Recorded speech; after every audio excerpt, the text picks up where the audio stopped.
So, I have here an example. How to get the derivative of a certain function kung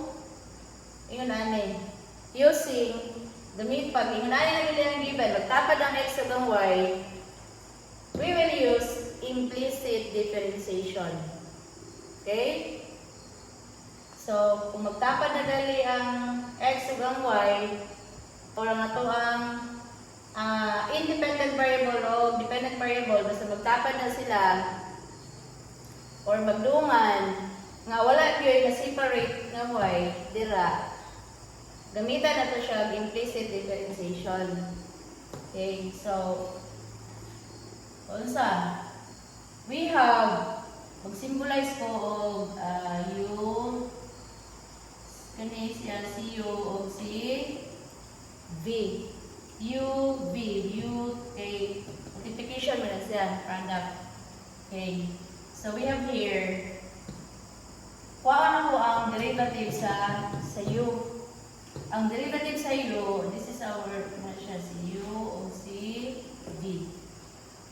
Okay, ang derivative sa itong U kay 2x. 2 minus 1 is 1 na lang siya. Okay. Pwede na ay 1, pwede po, wala. Visible si 1. Sunod, na ang process i-rewrite na ko ang y raise 4. Wala na ko tanduga. Okay.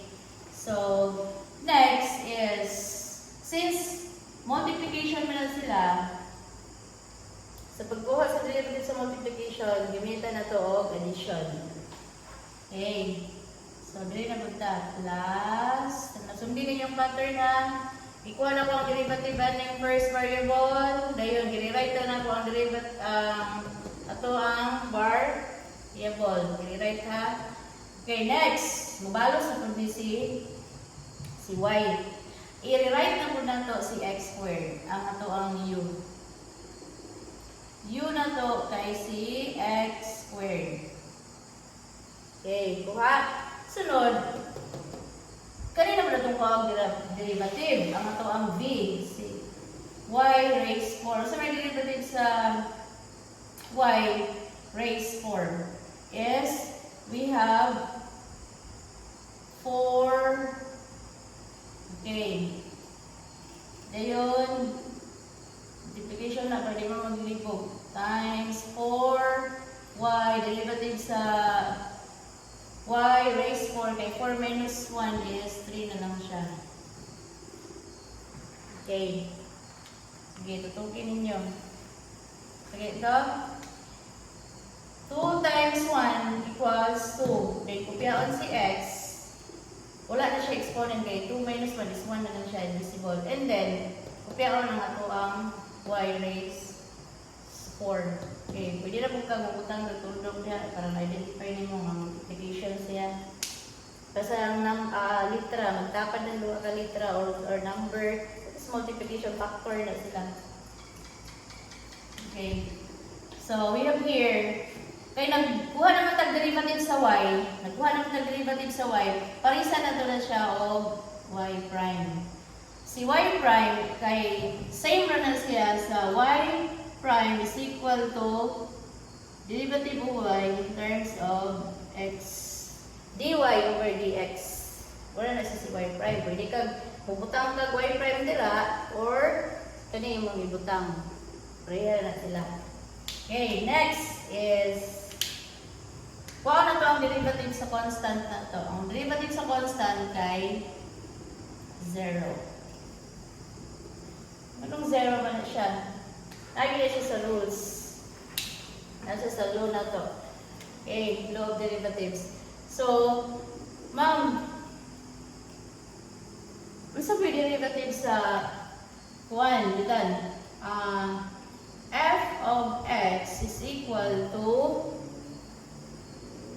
naman, x. Ano sa derivative sa x?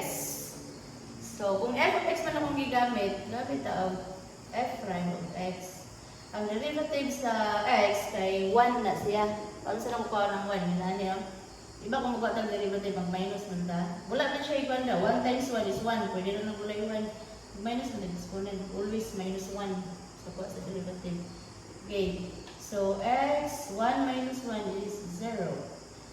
Any number or any variable na mag-exponent of 0 is 1. So, therefore, ang ito ang derivatives x kay 1. Pira? Gets na? Okay. So, karon padayon ta. Derivative sa constant kay 0.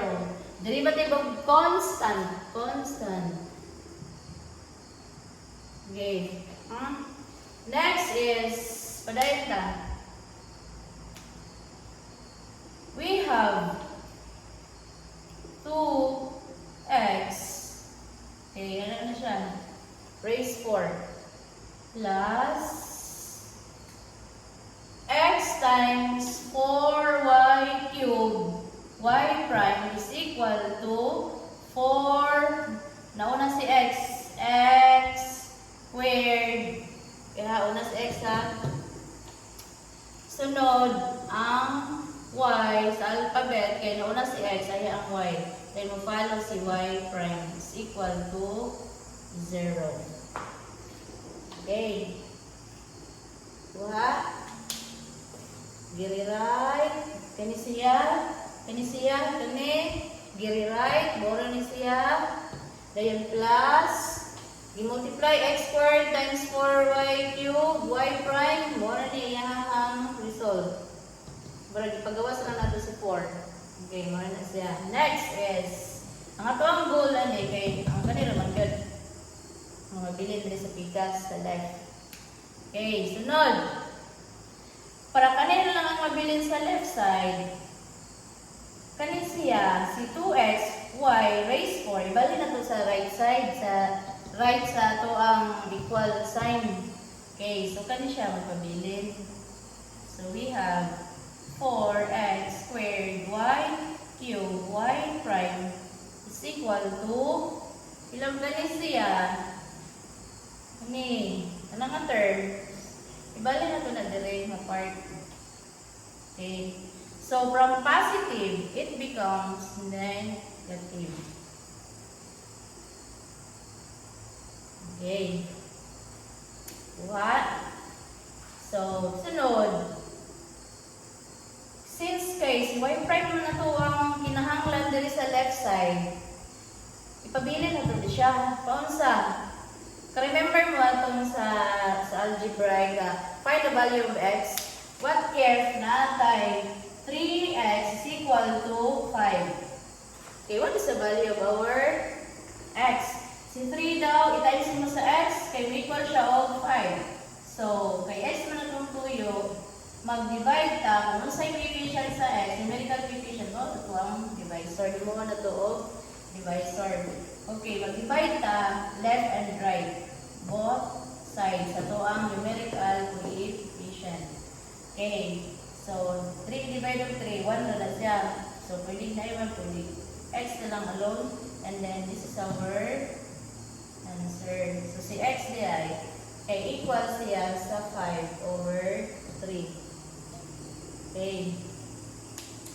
So, next is, sisunod. So, pag mo, i-check na siya. Ma'am, i-check daw, ma'am. Kung 3 times x is equal to 5, sige, i-check na to. Sige, nasa tayo original na eh. 3 times 5 over 3 is equal to 5. Sige, ito equal ha. 3 times 5, 15 over 3 equals 5. Dapat mag-equal na sila. Kalina kuhan mo na siya mag-equivalent. Okay, 15 divided by 3, ilang time? 5. So, okay. Correct. Na ang atuang x, kaya equivalent siya sa 5 over 3. Diba? Sa iyo na kayo. Ipadayan na dire. Gamito na ito siya ang pattern. So, since si x naman, kaya si x, mana si y prime. So, kinsa man si 3, kanya. So, gana sila, ito ng kaon. Butang na sa denominator para makancel. Okay, so rewrite na ko. I-rewrite. 4x squared y cubed y prime divided by 4x squared y 3y prime. Alam mo na ba ito ng apin na nagawang y prime? So, wala na siya. 4x squared y cubed. Big na. Okay, equals negative 2x. Kanin, i-rewrite sa na to. Then y raised 4. Asan na yung gikan? Yan siya, hindi no?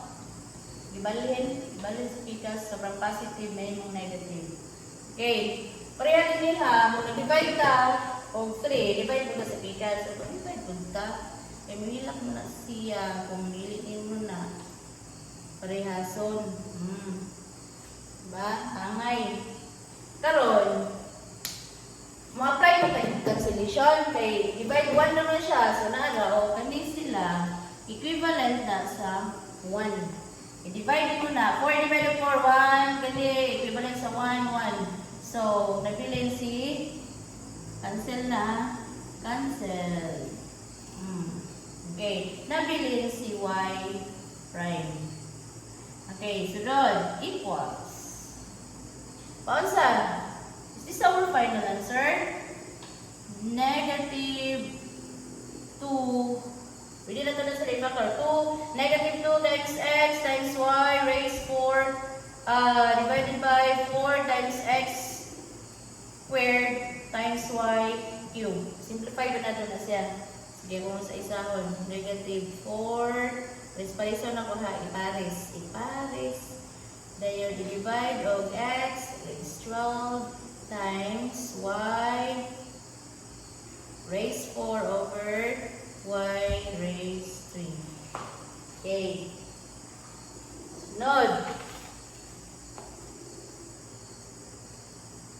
Y prime derivative of y is equal to derivative of y na siya.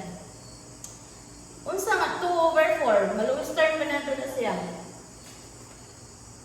2 over 4. So, paano sa maluwis term? Wala siya equivalent fraction. Unsa nga number ang pwede mo divide sa 2 o sa 4? Number na pwede mo divide sa 2 o sa 4 is 2. Kaya na siya pagbuhat siyang lowest term. So we have 2, i-divide of 2 kay 1. 4, i-divide of 2 kay naman 2. So natay 1/2. So do not forget to write the negative. We have negative 1/2. Kailangan mo din dire yun. Si usang ka x. Sige, ito sa equal times x 1 minus 2 times y 4 minus an of 3. 1 minus exponent sa denominator. Then ang y ang 4, raised 4, minusan siya sa exponent sa denominator. Okay, this is a detailed. Y prime is equal to negative 1/2 times x. 1 minus 2 is negative 1 times y. 4 minus 1 is y. 1. Okay. Next. Continue ta. Kadayon. Pwede na may isubos. Okay. Y prime is equal to detailed. Unang taas yan. Sige.